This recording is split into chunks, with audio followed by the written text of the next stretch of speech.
how do you design for success? How do you design processes so that you can ensure that the thing that you're trying to have occur actually happens? Well, we design backward, we execute forward. And today we're going to look at 3 different board games to help improve your ability to design for success. The first one is Game of Life. We design backward, we execute forward. So Game of Life, we want to end up at the end of the hole of a golf course, or we want to end up in the big house, or we want to end up wherever it is. Well, one of the cool things that happens with the Game of Life, if you look at the board game, is it's not really kind of a straight line. It's linear, but it meanders. It's linear, but it meanders. If we know that it's linear and it meanders, and sometimes you go forward, sometimes you go backward, but you never really forget pieces, let's organize things in a specific straight line order.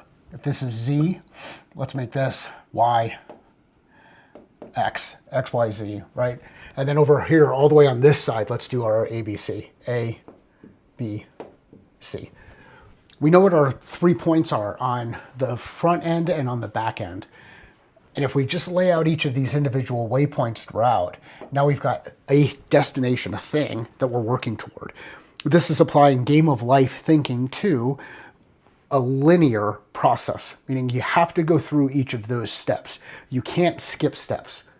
You're not going to skip steps in the Game of Life. You're always going to gain new experience. You may go off on a different path, but you can't skip steps. You have to go through each of those individual pieces if you're going to follow the process directly. Now, simple as possible, complex as necessary. If we're doing it in a simple manner, we want to reduce those to the smallest number of steps.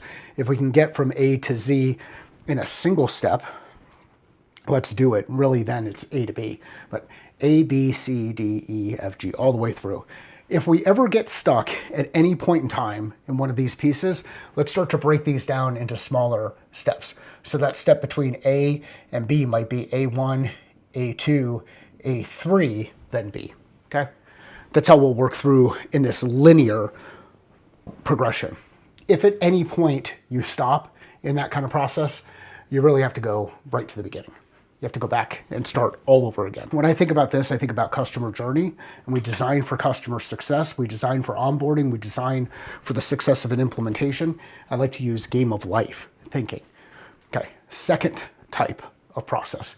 Imagine we have this same process, but you can advance from A to B to C to D to E to F. Let's say F is the finish. A, B, C, D, E, F.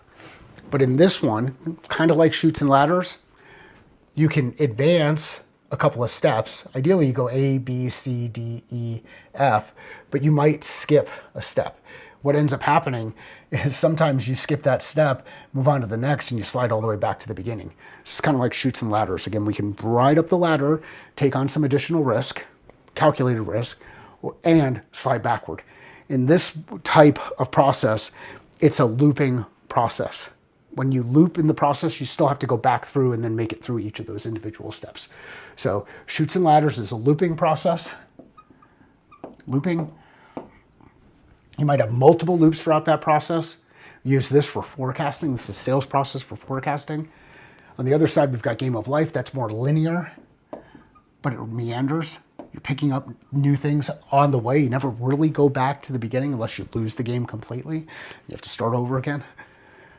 And then the third type of process is going to be like Monopoly. So we have Game of Life, Chutes and Ladders, and then we have Monopoly. Now remember what happens in Monopoly. In Monopoly, you work your way around the board. A, B, C, D. A, B, C, D.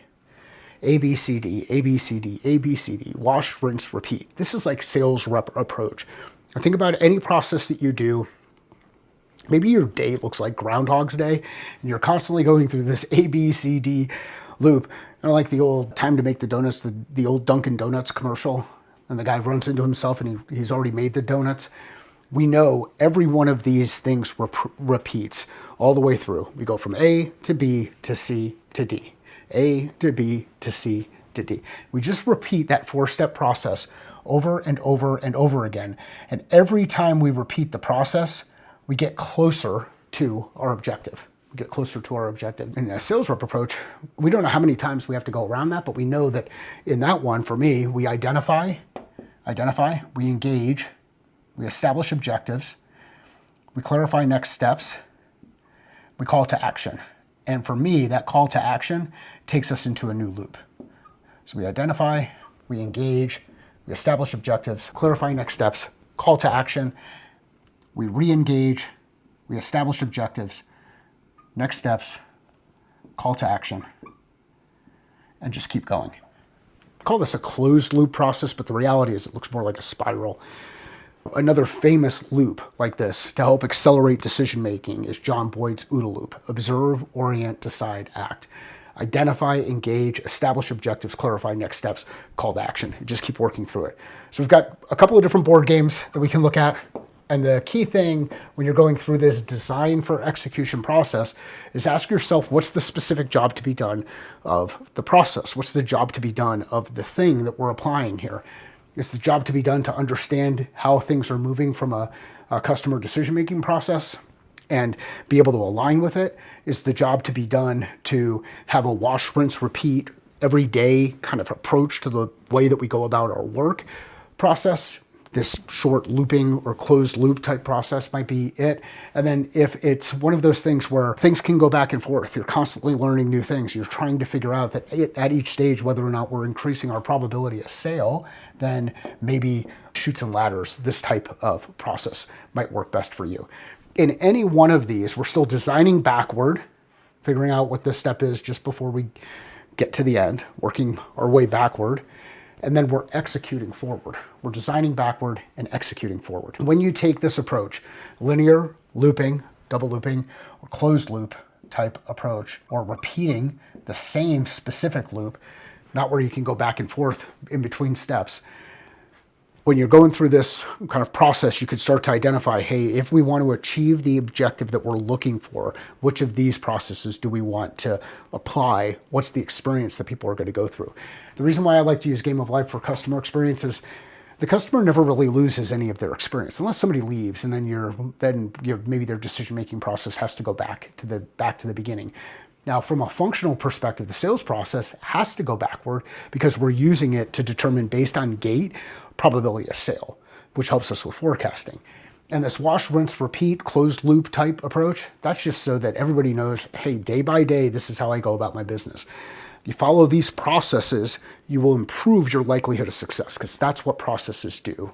If you do the work in this specific order, like following instructions on a recipe when you're making food, if you do that work in this specific order, the likelihood of success increases significantly.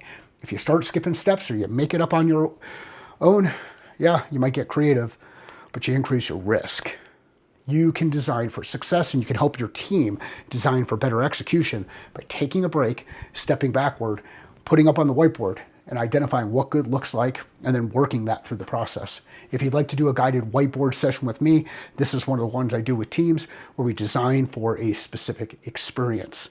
Give me up to 90 minutes with a team of up to 10 people, and I guarantee results. If you know somebody who'd find this useful, please share it with them. Find your catalyst at findmycatalyst.com.